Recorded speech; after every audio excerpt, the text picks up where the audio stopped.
తెలంగాణలో ప్రధాన పార్టీ నాయకులు పూర్తి స్థాయిలో ఎన్నికల ప్రచారంపైన దృష్టి పెట్టారు. ఇక బీజేపీ డబుల్ డిజిట్లో సీట్లు గెలవాలనే లక్ష్యంగా చేసుకుని ప్రచారంలో ముందుకు సాగుతోంది. ఇక పార్టీ అగ్ర నాయకులు, కేంద్ర మంత్రులు స్టార్ క్యాంపెయినర్లుగా వచ్చి తమ పార్టీ అభ్యర్థులను గెలిపించాలని కోరుతున్నారు. తాజాగా పార్లమెంటు ఎన్నికల ప్రచారంలో భాగంగా ఇవాళ ప్రధాని నరేంద్ర మోదీ మెదక్, సంగారెడ్డి జిల్లాలలో అయితే పర్యటించనున్నారు.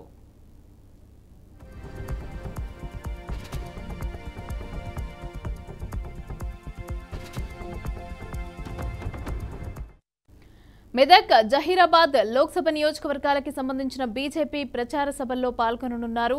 ఇక ఆ పార్లమెంటు నియోజకవర్గాల పార్టీ అభ్యర్థులు రఘునందన్ రావు అలాగే బీబీ పాటిల్ తరపున ప్రచారం నిర్వహించనున్నారు. ఈ ప్రచార సభను అల్లాదుర్గం మండల కేంద్రం సమీపంలోని ఐబీ చౌరస్తా వద్ద ఏర్పాటు చేశారు. ఇక ప్రధాని మోదీ వస్తూ ఉండటంతో బీజేపీ ఆధ్వర్యంలో భారీ ఎత్తున ఏర్పాట్లయితే ఇప్పటికే పూర్తి చేశారు.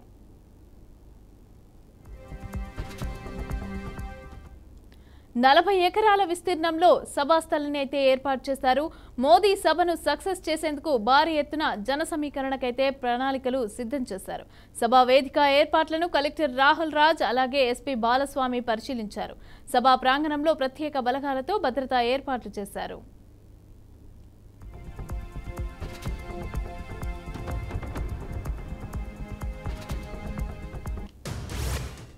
రైట్, ఇక దీనికి సంబంధించి పూర్తి డీటెయిల్స్ మా ప్రతినిధి రాజశేఖర్ చారి అందిస్తారు. రాజశేఖర్, చెప్పండి. మోదీ అయితే ఈరోజు మన తెలంగాణలో అయితే పర్యటించనున్నట్టుగా తెలుస్తోంది. అయితే దీనికి సంబంధించి షెడ్యూల్ ఎలా ఉంది, డీటెయిల్స్ ఎలా ఉన్నాయి?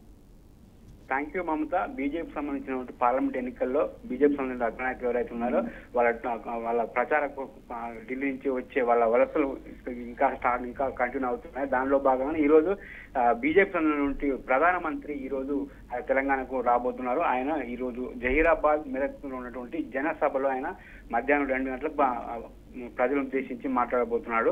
ఆ జహీరాబాద్ లోని అల్లాదుర్గలోని ఐవీ చౌరస్తా వద్ద ఈ భారీ బహిరంగ సభ 40 ఎకరాల్లో ఏర్పాటు చేయడం జరిగింది. దీనికి సంబంధించిన పూర్తి వివరాలు కూడా అన్ని ఏర్పాట్లు జిల్లా కలెక్టర్ పర్యవేక్షిస్తున్నారు. అందులో భాగంగా ఈ రోజు కిషన్ రెడ్డి, డీకే అరుణ అలాగే రఘునందన్, బీబీ పాటిల్ ఈ సభలో పాల్గొనబోతున్నారు. మరోవైపు ఈ